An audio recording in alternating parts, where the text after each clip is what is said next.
Mena-Watch, der unabhängige Nahost-Think Tank. A warm welcome to the Mena Talk podcast. Our guest today is Gerald Karner. Gerald Karner is an Austrian officer, military expert, and consultant.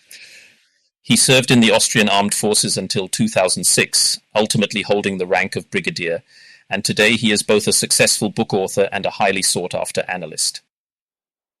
A very warm welcome, Mr. Karner. Today I'd like to discuss with you the situation in Iran, especially the ongoing uprisings, and the potential for military intervention from the USA. As we've witnessed over the past few weeks, there have been very bloody uprisings occurring in almost all cities throughout Iran. We still don't know the casualty count. Some report up to 18,000, others 30,000. The internet remains blocked in Iran, and now reports are once again intensifying, suggesting that a US attack on Iran might actually be imminent. How do you currently assess this developing situation? It's extremely difficult to assess, indeed, because Iran has more or less completely sealed itself off from the outside world in terms of communication. This means that information is only truly breaking through from sources that are operating undercover there, or from non-governmental organizations that still maintain some contacts on the ground. Thus, getting a complete and accurate picture of the overall situation remains incredibly difficult. So the overall situation is very difficult to assess. One can only try to form an understanding, so to speak, from what trickles through based on this information, building upon the knowledge we already possessed regarding the situation in Iran, and then overlay that with the currently available information. This implies, from my perspective, Iran is currently in a situation where the regime faces an increasingly difficult struggle for survival. They are, in fact, clinging to power by any means necessary, fighting tooth and nail, and fiercely defending their own position, so to speak. And this act of defending itself and holding on to power is being carried out with violent force. You have already brought up the topic of the victims. And as you've said, the numbers vary widely on this. I rather think that the ones at the upper end of the spectrum will prove to be the more accurate figures. And the regime is violently defending its very existence, employing increasingly brutal methods, and this is rapidly heading towards a culmination point. The question that naturally arises is, where exactly is all of this heading? Leading to a regime change? Or rather, what exactly is the potential role of external actors in this situation? Here, we're primarily speaking, of course, about the United States of America and its substantial military might. Now, during the uprising, there was a very famous tweet on Truth Social from Donald Trump who declared, "Help is on the way." And now, reports suggest that planes were actually already airborne, but Trump was subsequently halted, partly by Israel and partly by Saudi Arabia, with the Gulf states then stepping in to intervene, stating that Iran should not be the target of an attack. What do you know about that? Was that really the case, or is it just a story? Well, sources from the United States at least report that during an early stage of these mass demonstrations against the Iranian regime, Donald Trump had several options presented or developed for him by his Joint Chiefs of Staff. And his specific directives were absolutely no commitment of ground forces, a strategy of rapid strikes, and ultimately a complete regime change. And obviously, none of the options that were presented to him could actually meet the demands that Donald Trump had made. It's also perfectly clear to me that without boots on the ground, without the deployment of military forces on the ground, there will be no overthrow of the regime in Iran, from my perspective. Therefore, mere aerial strikes or those involving ballistic missiles won't suffice. At the very least, commando operations will have to be undertaken here to, so to speak, unseat the mullah regime from power. And that is not foreseeable at the moment. For example, support from Israel is quite hard to envision right now because naturally Israel also truly needs a period of regeneration after all the recent strikes and events from last year, where Israel genuinely did a lot to establish the right conditions for a regime change using military means, and then that was supplemented further down the line, of course, by the American airstrikes against the Iranian nuclear weapons program. So, one must simply state that this regime in Tehran has proven to be incredibly resilient, truly. And that's precisely the question now. Whatever military action is taken, what will be the ultimate outcome? What exactly is the desired outcome? What is the ultimate objective?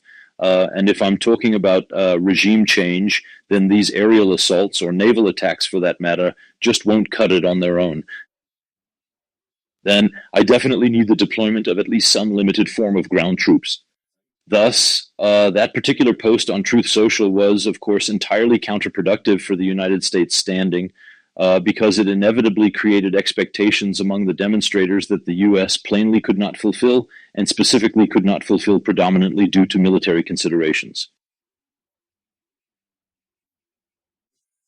Because, as I said, these options that the top military brass presented to Donald Trump were all unsuitable for actually bringing about a regime change. Among other reasons, they were then abandoned because that famous aircraft carrier wasn't present, even though it should have been available to provide the necessary flexibility for a military operation.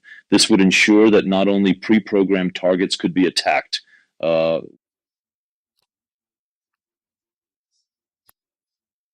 with drones and ballistic missiles, but also to possess the ability to flexibly combat targets from the air, targets that may appear rather suddenly and without much warning. And only an aircraft carrier can accomplish that, even if this specific aircraft carrier, the Abraham Lincoln Carrier Group, is indeed about to be deployed to the region. The critical question then becomes, what happens then when the regime is, so to speak, punished again, in quotes, with military strikes, when there are destructions of leadership centers, when there are destructions of air defense systems? That's all well and good and quite beautiful. It certainly weakens the military capability of the regime itself, but of course a complete overthrow is by no means achieved with that. So, does that conversely suggest the Americans weren't adequately prepared? If the aircraft carrier wasn't present, were they then caught off guard by these widespread demonstrations against the regime? Or generally speaking, aren't there? I mean, I'm a military layman, but I imagine one would naturally have contingency plans readily available, covering all potential eventualities if something of this nature were to occur, or is that truly something one cannot even plan for? Of course, there are so-called contingency plans that you have in the drawer. However, the concrete real-world deployment will invariably differ from these contingency plans. And if, of course, aircraft carrier groups are tied up, for example, tied up elsewhere, keyword, the South China Sea, or rather the broader Western Pacific region,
Mena-Watch, der unabhängige Nahost-Think Tank. Besuchen Sie auch unsere Website. Dort finden Sie täglich neue aktuelle Berichte und ausführliche wissenschaftlich fundierte Hintergrundanalysen zur Geschichte und Gegenwart der MENA-Region.